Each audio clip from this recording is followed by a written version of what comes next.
करने वाले हैं। इससे जुड़े हुए सभी महत्वपूर्ण मुद्दों को देखेंगे, इससे बनने वाले प्रश्नों को देखेंगे।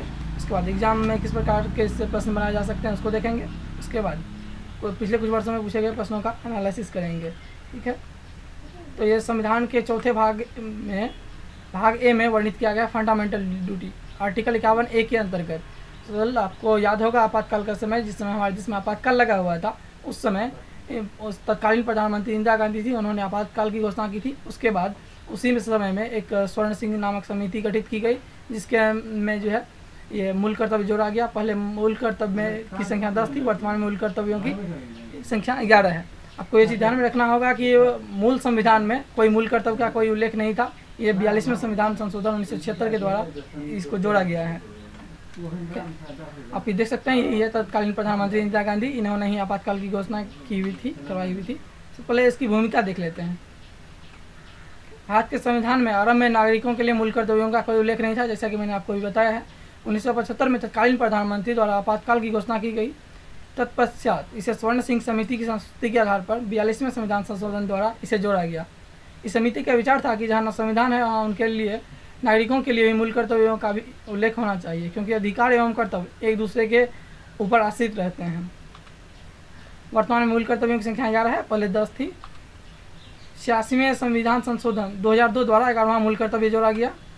भारतीय संविधान में मूल कर्तव्यों की व्यवस्था पूर्व सोवियत संघ से ली गई है। भारत में जिस प्रकार राज्यों के लिए नीति निर्देशक तत्व है, ठीक उसी प्रकार से नागरिकों के लिए मूल कर्तव्य है। दोनों का पालन स्वेच्छा पर निर्भर है, इसमें कोई कानूनी बाध्यता नहीं है। अगर आप मूल कर्तव्यों का हनन होता है तो आप जो है इसके लिए आपको कोई सज़ा नहीं दिया जाएगा। ठीक है, जिस प्रकार राज्य को नीति निर्देशक तत्व के लिए जो है किसी भी प्रकार के लिए बाध्यता नहीं है, उसी प्रकार से फिर मूल कर्तव्यों के लिए भी नागरिकों के लिए कोई बाध्यता नहीं है। अब आर्टिकल 51A में क्या सब दिया गया है, इसको जो है थोड़ा विस्तारित रूप में देख लेते हैं। संविधान का पालन करें और उसके आदर्शों।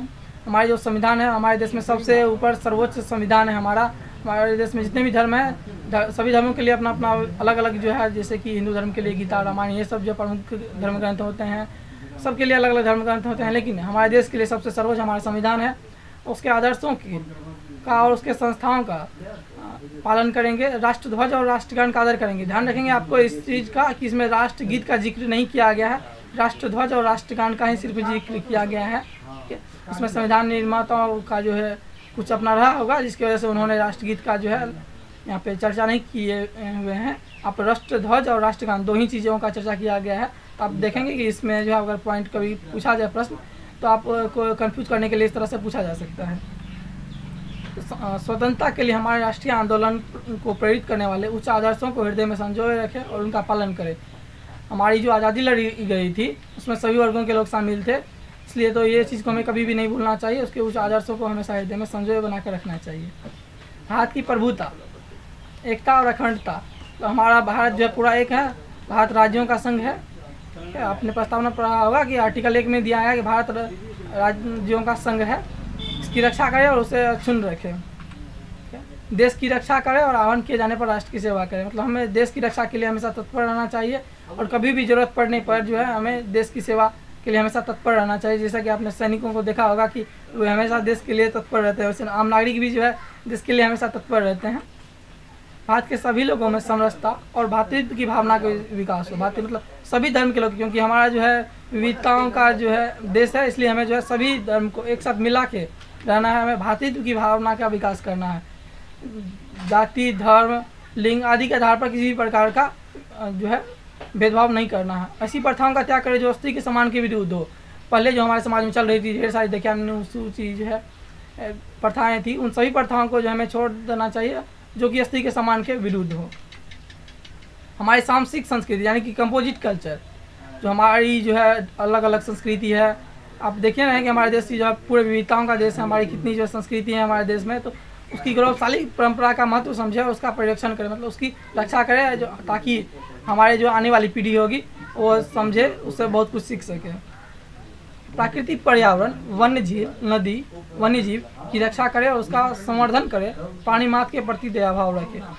आपको ये एग्जाम के दृष्टिकोण से इम्पोर्टेंट हो सकता है कि प्राकृतिक पर्यावरण, वन, झील, नदी, वन्यजीव, इन सभी की रक्षा करनी है हमें। ये आपको नीति निर्देशक तत्व में भी बताया गया है कि राज्य की भी ये जिम्मेवारी होगी कि वो पर्यावरण को संरक्षण दे। तो ये आपको पूछा जा सकता है कि ये कौन से तत्व हैं कि आपको मूल कर्तव्य और नीति निर्देशक दोनों में वर्णित किए गए हैं। ये आपको एग्जाम की दृष्टिकोण से इम्पोर्टेंट है। अतः वैज्ञानिक दृष्टिकोण, तो हमारी जो पुरानी सोच है, ये ऐसे नहीं करना चाहिए वैसे नहीं करना चाहिए, उसको हम वैज्ञानिक दृष्टिकोण से सोचें। मानववाद, मानवता की ओर बढ़ें, न कि पशुता की ओर। ज्ञानार्जन, मतलब ज्ञान की जो है अर्जन करें। ज़्यादा हमारे पास ज्ञान रहेगा तो ही हम कुछ ऐसे कर पाएंगे, हमारे पास कम ज्ञान है तो हम कुछ नहीं कर पाएंगे। सुधार की भावना की विकास करें। हम पहले जो बहुत पिछड़े हुए थे, अभी वर्तमान समय में हम जो है बहुत आगे हैं। तो ये सभी सुधार की भावना का विकास करें, ये हमारे नागरिकों का मूल कर्तव्य है। सार्वजनिक संपत्ति की रक्षा करें और हिंसा से दूर रहें। तो जितने भी सार्वजनिक संपत्ति हैं जिससे सभी का हित उसमें निहित होता है, उसकी रक्षा करना चाहिए। हिंसा में, किसी भी प्रकार के हिंसा में शामिल नहीं होना चाहिए। हिंसा से ढेर सारी क्षति होती है। आपने गांधी जी जो है देखा था कि कितने हिंसा पे चल के जो है आज़ादी दिलवाया था। व्यक्तित्व और सामूहिक गतिविधियों के सभी क्षेत्रों में उत्कर्ष की ओर बढ़ने का प्रयास करें। उत्कर्ष मतलब आगे की ओर बढ़ने का प्रयास करें लगातार, जिससे राष्ट्र निरंतर बढ़ते हुए उपलब्धि की नई ऊंचाइयों को छू ले। क्योंकि हमारा विकास जो है किसी एक ही व्यक्ति के विकास से संभव नहीं है। जब तक हमारे पूरे देश का विकास नहीं होगा तब तक जो हमारा विकास नहीं हो सकता। इसलिए हमें सभी को उत्कर्ष की ओर बढ़ने का प्रयास करना चाहिए, आगे की ओर बढ़ने का प्रयास करना चाहिए। ये उसके बाद अगला मूल कर्तव्य में बताया गया है कि 6 से 14 वर्ष तक के बच्चों को माता पिता या उनके जो संरक्षक हैं, जो उनके जो उत्तराधिकार हैं, उन्हें शिक्षा के अवसर प्रदान करें। 6 से 14 वर्ष तक के बच्चों को जो है अब निःशुल्क शिक्षा भी दिया जाता है, लेकिन ये को राज्य के भी नीति तत्व में बताया गया है कि राज्य भी व्यवस्था करेगा। और मूल कर्तव्य में भी ये बताई गई है कि ये मतलब गार्जियन की जिम्मेवारी होगी कि 6 से 14 वर्ष तक के बच्चों को उनके संरक्षण, उसको शिक्षा के अवसर प्रदान करें। लिए ये आपको देख लीजिए, कभी कभार ये भी पूछ देता है कि आपको कौन कौन से जो है मूल कर्तव्य में उसकी संख्या कितनी है। उसके बाद मूल कर्तव्य कुछ महत्व देख लेते हैं, इसकी कुछ विशेषताएं देख लेते हैं। आलोचना और विरोध के बावजूद मूल कर्तव्यों की विशेषताओं को निम्नलिखित आधार पर स्वीकार किया जा सकता है। पहला है, नागरिकों के मूल कर्तव्य सचेतक के रूप में सेवा करते हैं। जब वे अपने अधिकारों का प्रयोग करते हैं तो नागरिकों को अपने देश, अपने समाज और अपने साथी नागरिकों के प्रति अपने कर्तव्यों के बारे में जानकारी रखनी चाहिए। जिस प्रकार राज्यों की कुछ कर्तव्य हैं, उसी प्रकार से देश के उसमें जो रहने वाले नागरिक हैं उनका भी कुछ कर्तव्य होना चाहिए। क्योंकि कोई भी पहिया एक तरह से नहीं चलता, उसको पहिया चलाने के लिए जो है पूरे का होना जरूरी है। अगला है, मूल कर्तव्य राष्ट्र विरोधी एवं समाज विरोधी गतिविधियों के खिलाफ चेतावनी के रूप में कार्य करता है। जब आप अपना मूल कर्तव्य निभाएंगे ना, तो इससे समाज में जो तरह तरह के गतिविधि विरोध हैं वो सभी खत्म हो जाते हैं। क्योंकि आप जो है अगर वन्य जीव की रक्षा करते हैं तो ये बहुत ही अच्छी बात है। तो आप अगर भाईचारे की भावना रखते हैं तो इससे कभी भी आपके बीच में विरोध उत्पन्न नहीं होगा। तो यही है, मूल कर्तव्य राष्ट्र विरोधी एवं समाज विरोधी गतिविधियों के खिलाफ चेतावनी के रूप में कार्य करते हैं। मूल कर्तव्य नागरिकों के लिए प्रेरणा स्रोत हैं, जो कि उन्हें प्रेरणा देते हैं। उनमें अनुशासन और प्रतिबद्धता को बढ़ाते हैं। हमें कितना अनुशासित रहना चाहिए, हमें किसी भी चीज़ के प्रति कितना प्रतिबद्ध रहना चाहिए, इस सोच को उत्पन्न करते हैं। नागरिक केवल एक दर्शक ही नहीं है, बल्कि राष्ट्रीय लक्ष्य की प्राप्ति में सफल भागीदार हैं। ये नागरिक मात्र केवल एक दर्शक नहीं है, बल्कि वो राष्ट्रीय लक्ष्य की प्राप्ति में हम सभी नागरिक देश के सफल भागीदार हैं। अब ये वर्मा समिति कुछ टिप्पणियाँ की हुई है कि जितना भी आपको ये दिया गया है उन सभी की जो है आप कुछ को आपको संसद के द्वारा जो है बनाया गया है कि आप उसको आपको पालन करना ही होगा। उसकी क्या सब टिप्पणियाँ किया गया है देख लेते हैं। राष्ट्रीय गौरव अपमान निवारण अधिनियम 1971, यह भारत के संविधान, राष्ट्रीय ध्वज और राष्ट्रीय गान के निवारण के अनादर का निवारण करता है। आप किसी भी राष्ट्रीय ध्वज, भारत के संविधान और राष्ट्रीय गान का अपमान नहीं कर सकते हैं। अगर आप करते हैं तो उस स्थिति में आपके ऊपर कानूनी कार्रवाई की जाएगी। ये सब जो है कोई भी वैसे नागरिक करता नहीं है। हम सभी जो है नागरिक संविधान के प्रति घोर आस्था रखते हैं। तो ये सभी हम राष्ट्रीय गान के निवारण का अनादर का निवारण करता है। ये आपको एक बहुत से आपराधिक कानून लोगों के मध्य भाषा, मूल, वंश, जाति आदि के आधार पर विभेद फैलाने को दंड की व्यवस्था की गई है। अब आप अगर जाति, धर्म किसी के आधार पर भी आप अगर किसी से विभेद करते हैं तो आपको उसके लिए दंड दिया जाएगा। सिविल अधिकार संरक्षण अधिनियम 1955 जाति एवं धर्म से संबंधित अपराधों पर दंड की व्यवस्था करता है। अगला है, भारतीय दंड संहिता IPC इंडियन पेनल कोड घोषणा करती है कि राष्ट्रीय अखंडता के लिए पूर्णग्रह से ग्रस्त अभ्यारोपण और अभिकथन दंडात्मक अपराध होगा। यानी कि आप राष्ट्रीय ध्वज को समय से पहले न लगा सकते हैं, न आप समय से पहले उतार सकते हैं। मूल कर्तव्य एक सचेतक के रूप में नागरिकों को अपने देश, समाज तथा लोगों के प्रति कर्तव्यों के बारे में जानकारी उपलब्ध कराने में सहायता प्रदान करता है। इसके द्वारा राष्ट्र के प्रति प्रेम बढ़ता है, त्याग की भावना बढ़ती है, सेवा की भावना जागृत होती है और राष्ट्र निर्माण हेतु ये सभी चीज़ें महत्वपूर्ण है।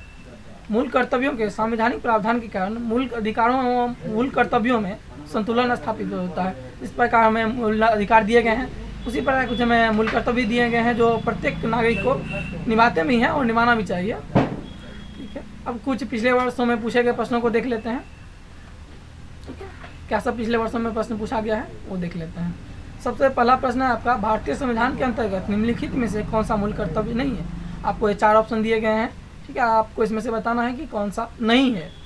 लोक चुनाव में मतदान करना, वैज्ञानिक प्रवृत्ति विकास करना, सार्वजनिक संपत्ति की सुरक्षा करना, संविधान के प्रति निष्ठावान रहना और उसका सम्मान करना। आप बताया सकते हैं इसका आंसर क्या होगा।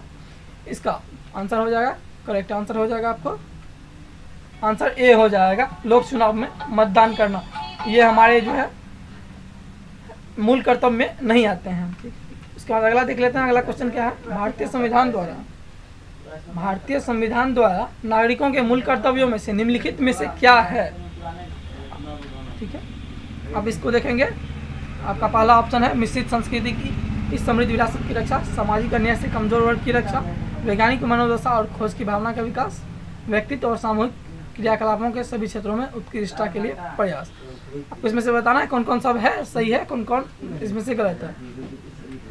इसका आंसर हो जाएगा ए, सी और डी सही है। बाकी बात ये जो है सामाजिक अन्याय से कमजोर वर्ग की रक्षा करना है, ये आपको गलत है, क्योंकि सामाजिक अन्याय से कमजोर वर्ग की रक्षा करना नीति निषेध तत्व के अंतर्गत आता है, न कि मूल कर्तव्य के अंतर्गत। यहाँ पे कंफ्यूजन होने वाला अक्सर रहता है, तो इसलिए आपको ये जो भी तथ्य पढ़ते हैं आप ध्यान से पढ़ेंगे तो आप इसमें कंफ्यूज कभी भी नहीं होंगे। अगला क्वेश्चन है आपका, भारत की प्रभुता, एकता और अखंडता की रक्षा करें और उसे अक्षुण्ण रखें, यह उपबंध किसमें किया गया है। आप बिल्कुल इसका आंसर जान रहे हैं, मूल कर्तव्य। अगला क्वेश्चन आपका, भारत के संदर्भ में निम्नलिखित में से कौन सा अधिकार और कर्तव्यों के बीच सही संबंध होगा। मतलब आपको मूल अधिकार और मूल कर्तव्यों के बीच में कौन सा सही संबंध होगा वो आपको बताना है। तो आपका पहला ऑप्शन है अधिकार कर्तव्यों के साथ सहसंबंधित है। दूसरा ऑप्शन है बी, अधिकार व्यक्तिगत है अतः समाज और कर्तव्यों से संबंधित है। इसका आपको आंसर हो जाएगा सही आंसर।